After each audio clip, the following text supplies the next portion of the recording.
বছর কিন্তু একদম জলের মতো চলে যাচ্ছে। দেখতে দেখতে তোমাদের দাদাভাইয়ের কিন্তু এই যে 33 বছর হয়ে গেল।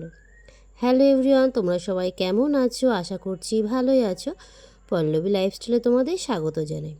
আজকে আবার একটা নতুন দিনে নতুন ব্লগ নিয়ে চলে এলাম। তো দেখো, সকালবেলা এখানে আমি কিন্তু রান্না করব, সেই কারণে হাঁড়িতে মাটি টাপে নিয়েছি। তারপরে এই যে উনুনে বসিয়ে দিয়েছি। প্রথমে ভেবেছিলাম বাইরে করব, কিন্তু বাইরে এত হাওয়া দিচ্ছিল, লাস্টে সেই জাল ধরিয়ে কিন্তু আমার ঘরে নিয়ে যেতে হয়েছে। তো তোমরা দেখতেই পাবে এই যে জাল ধরাচ্ছি, কিন্তু খানিকক্ষণ জ্বলার পর এত হাওয়া দিচ্ছিল, লাস্টে আমার রান্নাঘরে গিয়ে রান্না করতে হলো। এই উনুনটা কিন্তু আমিই বানিয়েছিলাম, তোমাদের আগে একটা ভিডিও বলেছি। তো এই যে দেখো, একদম ঘরের পাশে, মানে যেখানে রান্না করছি তার পাশেই কিন্তু খুব সুন্দর কুমড়ো শাক হয়েছে। তো এই শাকগুলো কেটে নেবো আজকে, কুমড়ো শাক করবো। নয়তো এইগুলো শুধু পায়ে পায়ে লেগে ডগাগুলো একদম নষ্ট হয়ে যাচ্ছে। তো সেই কারণে এখানে ডগাগুলো কেটে নিয়ে আজকে শাক করব। আজকে সকালে খুব সিম্পল রান্না করব, তারপরে দুপুরে আবার রান্না করব। তো দেখো, এই যে কুমড়ো শাকগুলো কেটে নিচ্ছি, একদম গাছের থেকে টাটকা শাক কেটে পড়া রান্না করব। আমাদের গ্রামে থাকলে কিন্তু এই সুযোগ সুবিধাগুলো হয়। তো চলো, এই যে কুমড়ো শাকগুলো আমার কাটা হয়ে গেছে। তারপরে এই যে দেখো, রান্নাঘরে চলে এসেছি। আর ওর পাশে ভাত বসিয়ে দিয়েছি। এবার শাকটা তাড়াতাড়ি করে কেটে নিই, কারণ যেহেতু দুপাশে জাল জ্বলছে, কড়াটা আমার ফালতু ফালতুই চাপানো আছে। তো তাড়াতাড়ি করে শাকটা কেটে কিন্তু আমি শাকটাও চাপিয়ে দেবো। আর এই যে দেখো, কুমড়ো শাক খেতে কিন্তু খুব ভালো লাগে, এর মধ্যে একটু আলু দেবো। আর আজকে রসুন ছিল না, রসুন দিলে কিন্তু আরও ভালো লাগে। তো এই যে দেখো, কুমড়ো শাক বসে এই যে মানে এইখানে দেখো, আবার এই যে সুন্দর সুন্দর বেগুন হয়েছে গাছে কটা দেখলাম। তো ভাবছি কুমড়ো শাক আর বেগুন ভাজা দিয়ে আজকে সকালের খাবারটা বানাবো। তো দেখো, দেখা মাত্রই গাছ থেকে বেগুন তুলে নিয়েছি। তো প্রথমেই বললাম, আমাদের গ্রাম বাংলার লোক, আমরা কিন্তু সব যেখানে মানে বাড়ির পাশে পাশেই সব গাছপালা লাগানো থাকে, যখন প্রয়োজন হয় এসেই তুলে নিই। তো দেখো, বেগুন তুলে সুন্দর করে কেটে নিয়েছি। কেটে নিয়ে নুন হলুদ মাখিয়ে এবার বেগুনগুলো একে একে ভেজে নিচ্ছি। প্রথমে বেগুন ভেজে নেব, তারপরে আমি ওখানে শাক করব। আর ওই পাশে দেখো, ভাতটাও কিন্তু আমার ফুটে গেছে, আর এই পাশে দেখতে দেখতে বেগুন ভাজাগুলো হয়ে গেছে। আর দুই উনুনে কিন্তু রান্না করতে খুব তাড়াতাড়ি হয়, খুব সুবিধাও হয়। এক উনুনে করতে একটু অসুবিধা হয়, কিন্তু দুই উনুনে খুব তাড়াতাড়ি হয়। তো দেখো, বেগুন ভাজা আমার এখানে কমপ্লিট। বেগুন ভাজা লাভে নিই, আর আমার সোনাতে বেগুন ভাজা খেতে খুব ভালো লাগে। তো চলো, এই যে বেগুন ভাজা হয়ে গেছে, তারপরে কুমড়োর মধ্যে কিন্তু আলু দেবো, সেই কারণে আলুটা একটু ভেজে নিচ্ছি। আর এই পাশে ভাতটা ফুটে ফ্যানটা প্রায় পড়ে যাচ্ছিলো, তো সেই কারণে এই যে হাঁড়িটা একটু আলগা করে দেখে নিচ্ছি ভাতটার কি অবস্থা আছে, কেমন। আর একটু বাকি আছে, তারপরে হয়ে যাবে। তো এই যে দেখো, আলুগুলো হালকা ভেজে নিয়েছি, তারপরে এখানে কুমড়ো শাকটা দিয়ে দিচ্ছি। কুমড়ো শাক কিন্তু খেতে খুব ভালোই লাগে। আর প্রায় প্রায় শাক করা হয় আমাদের বাড়িতে, কোনো না কোনো শাকই। তো দেখো, এই যে কুমড়ো শাকটা সামান্য একটু জল দিয়ে দিচ্ছি। আর এটা কিন্তু হলুদ গোলা জল, সামান্য একটু হলুদ গুলে জলটা দিয়েছিলাম। তো দেখতে দেখতে আমার রান্নাবান্না সব কমপ্লিট হয়ে গেল। তারপরে ঘরে চলে এসেছি, আমার সোনাও কিন্তু ঘুম থেকে উঠে গেছে। তারপর এখানে এই যে বেডশিটটা পেতে নেব।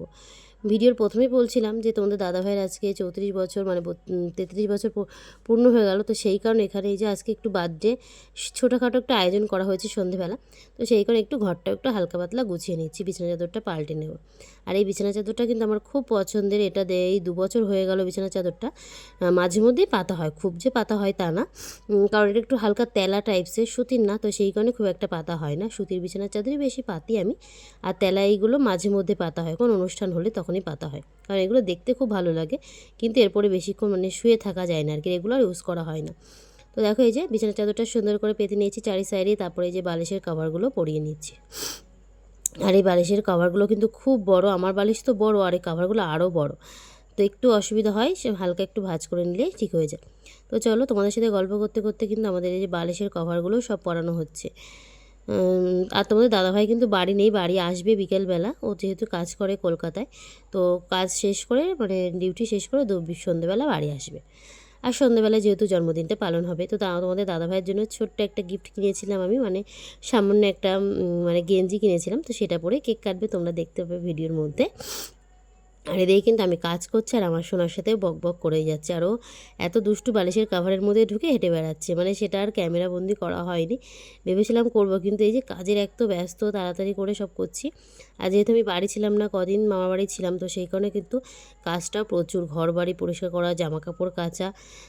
তো সেই কারণে খুব মানে সবসময় একটু ভিডিও ক্যামেরা অন করাই যাচ্ছিলাম। তো দেখো, এই যে খুব সুন্দর করে বেডটা সাজিয়ে নিয়েছি। আর দেখো কত সুন্দর লাগছে, ঘর কিন্তু গোছানো থাকলে কিন্তু মনটাও পরিষ্কার থাকে।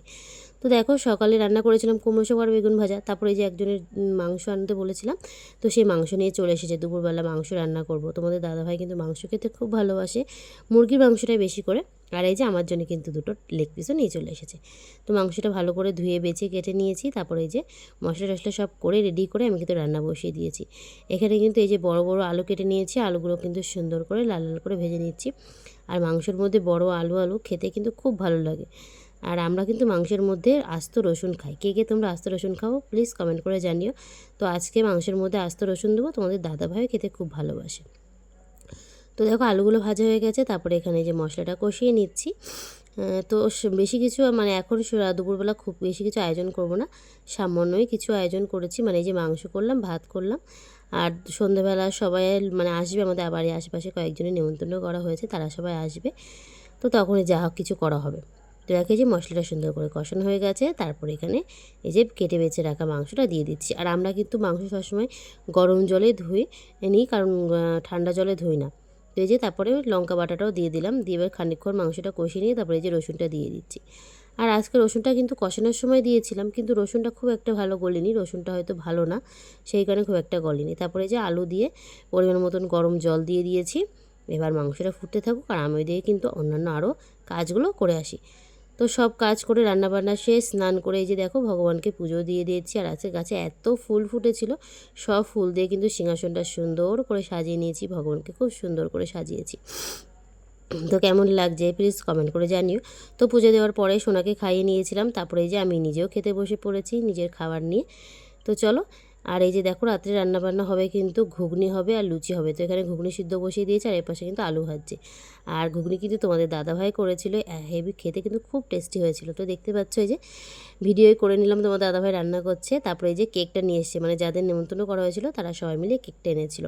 তো কেকটা কাটবে, তোমাদের দাদা হয়তো খুব লজ্জা পাচ্ছিলো, প্রথমে বললো যে কেক কাটবে না, তারপরে সবাই মিলে বলার পরে কিন্তু কেকটা কাটছে। তো সবাই প্লিজ উইশ করো সারা জীবন যেন এইভাবে হাসি খুশি আমরা সবাই থাকতে পারি।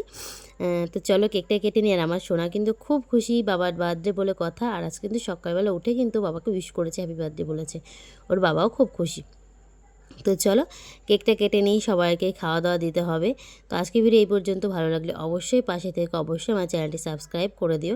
আর অবশ্যই আরও বেশি করে শেয়ার করো, আর তোমরা অবশ্যই ভালোবাসা দিও। তোমাদের ভালোবাসার জন্যে কিন্তু আমি ভিডিও করতে সাহস পাই। তো আজকের ভিডিও এই পর্যন্তই। তো সকল বন্ধুকে জানাই ধন্যবাদ।